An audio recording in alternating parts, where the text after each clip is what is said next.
കേരളത്തിൽ ഓരോ ദിവസം കൂടുന്നതും കുറച്ച് ഭയാനകമായിട്ടുള്ള ന്യൂസുകളാണ് അല്ലെങ്കിൽ വാർത്തകളാണ് ഇങ്ങനെ പുറത്തേക്ക് വരുന്നത്. എന്തായാലും ഇപ്പോൾ പുറത്ത് വന്ന ഒരു വീഡിയോ അതുമായിട്ട് ബന്ധപ്പെട്ട് എന്താണ് സംഭവിച്ചത് എന്നുള്ള കാര്യമാണ് നമ്മൾ ഈ ഒരു വീഡിയോയിലൂടെ നോക്കാൻ പോകുന്നത്. സോ അതിലേക്ക് പോകുന്നതിന് മുമ്പ് നിങ്ങളുടെ ലൈക്ക് എന്ന് പറയുന്നത് ഭയങ്കര ഇമ്പോർട്ടൻ്റ് ആണ്. 500 നമ്മുടെ ലൈക്കിൻ്റെ ടാർഗറ്റ്. എല്ലാവരും അതിലേക്ക് എത്തിക്കുമെന്ന് വിചാരിക്കുന്നു. പിന്നെ 20K ആണ് നമ്മുടെ സബ്സ്ക്രൈബേഴ്സിൻ്റെ ആ ഒരു ടാർഗറ്റ് എന്ന് പറയുന്നത്. സോ അതിലേക്ക് നിങ്ങൾ എത്തിക്കുന്നു ഇരിക്കുന്നു. 2 സെക്കൻഡ് സമയം മാത്രം മതി. എല്ലാവരും അത് 2 ചെയ്തിട്ട് സബ്സ്ക്രൈബും ലൈക്കും ചെയ്തിട്ട് വീഡിയോ കാണാനായി ശ്രമിക്കുക. ഇപ്പോൾ സോഷ്യൽ മീഡിയ ഏറ്റവും കൂടുതൽ വൈറലായി നിൽക്കുന്നൊരു വീഡിയോ ആണ്. അതിലൊരു പെൺകുട്ടി നടന്നു വരുന്നു. ആ ഒരു കുട്ടിയെ 1-2 പേർ അറ്റാക്ക് ചെയ്യുന്നൊരു വീഡിയോ, അതായത് പൊതുവെ തല്ലുന്നൊരു വീഡിയോ. സോ അതിന് കാരണം എന്താണെന്ന് പലരും ചോദിക്കുന്നുണ്ട്. എന്തായാലും ഞാൻ നേരത്തെ പറഞ്ഞ അതാണ് ഈ ഒരു വീഡിയോയിൽ നമ്മൾ നോക്കാൻ പോകുന്നത്. ആ ഒരു തല്ലിയ വ്യക്തി എന്ന് പറയുന്നത് അരുടാണ്, പൂണത്തൂർ സ്വദേശിയാണ്.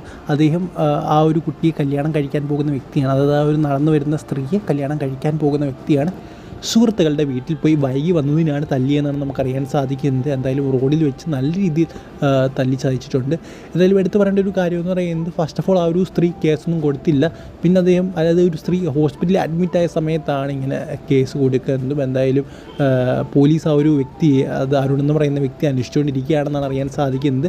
എന്തായാലും ആ ഒരു വ്യക്തിക്കെതിരെ മാത്രമേ കേസ് എടുത്തുള്ളൂ. മറ്റ് 4 പേര് കൂടി അവിടെ ഉണ്ടായിരുന്നു. പക്ഷേ അവർക്കെതിരെ കേസ് എടുത്തിട്ടില്ല എന്നാണ് നമുക്കിപ്പോൾ അറിയാൻ സാധിക്കുന്നത്.